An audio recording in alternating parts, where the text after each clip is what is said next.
আমেরিকায় টিকটকের মালিকানা পরিবর্তনে গুরুত্বপূর্ণ ভূমিকা পালন করছে হোয়াইট হাউস। চায়নার মালিকানা প্রতিষ্ঠান ByteDanceর কাছ থেকে টিকটকের মালিকানা বিক্রির পুরো বিষয়টি তত্ত্বাবধান করছেন ভাইস প্রেসিডেন্ট জেডি ভ্যান্স। তারই শীর্ষ পরামর্শক শন কুক্সি আগ্রহী ক্রেতাদের সাথে সার্বক্ষণিক যোগাযোগ রক্ষা করছেন।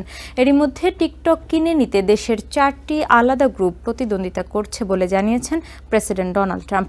আগ্রহীদের চুক্তি সম্পন্ন করার জন্য 5 এপ্রিল পর্যন্ত সময় দেওয়া হয়েছে।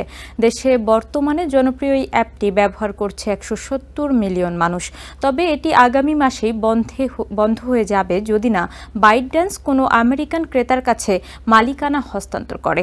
যে কারণে ট্রাম্প জানান, দেশের অনেক মানুষই টিকটককে চায় এবং এটি এখন প্রশাসনের দেখার বিষয়।